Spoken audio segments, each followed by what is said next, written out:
ಜಾತಿಗಳು ಹೇಗೆ ಬಿಹೇವ್ ಮಾಡುತ್ತೆ ಮತ್ತು ಅದರ ವಿರುದ್ಧದ ಶಕ್ತಿಗಳು ಹೇಗೆ ಬಿಹೇವ್ ಮಾಡ್ತವೆ ಅಂತ ನಾವು ನೋಡ್ಕೊಂಡು ಬಂದಾಗ ಇದು ಮುಖ್ಯವಾಗಿ ನೀವು RSS ಇದರಲ್ಲಿ ಇಂಥ ವ್ಯೂಹ ರಚನೆ ಮಾಡೋದು ಇಂಥ ಹುನ್ನಾರಗಳನ್ನು ಮಾಡೋದ್ರಲ್ಲಿ ನಿಸ್ಸೀಮರು ಅವ್ರು ಮಾಡ್ತಾರೆ.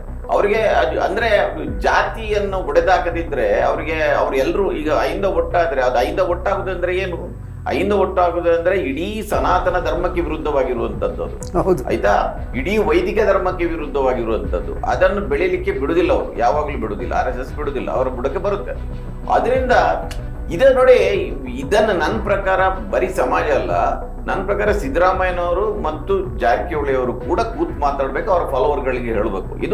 ಇದರ ಪರಿಣಾಮ ಬಹಳ ಅಂದ್ರೆ ಇದು ಇನ್ನೊಂದು ಏನಿದೆ ಅಂದ್ರೆ ಬಹಳಷ್ಟು ಕಡೆ ಕುರುಬರು ಮತ್ತು ನಾಯಕರ ನಡುವೆ, ವಾಲ್ಮೀಕಿ ಸಮುದಾಯದ ನಡುವೆ ಒಂದು ಸಣ್ಣ ಘರ್ಷಣೆಗಳು ಹಳ್ಳಿಗಾಡಿನಲ್ಲಿ ಎಲ್ಲ ಇದೆ.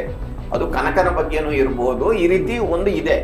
ಅದು ಯಾವಾಗ ಸಿದ್ದರಾಮಯ್ಯ ಮತ್ತು ಸತೀಶ್ ಜಾರಕಿಹೊಳಿ ಅವರು ಒಂದಾಗಿ ಈ ಐದಾ ಮೂವ್ಮೆಂಟ್ ಜೊತೆಯಲ್ಲಿ ಹೋದ್ರೆ ಅದು ಸ್ವಲ್ಪ ಕಡಿಮೆ ಆಗ್ತಾ ಇತ್ತು.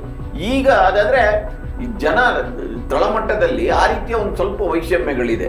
ಅದನ್ನ ಇವರು ಈಗ ಏನ್ ಮಾಡ್ಬೇಕಂದ್ರೆ ನಾಯಕ ಕುರುಬ ಸಮಾವೇಶ ಇಂಥದ್ದು ಮಾಡ್ಬೇಕು.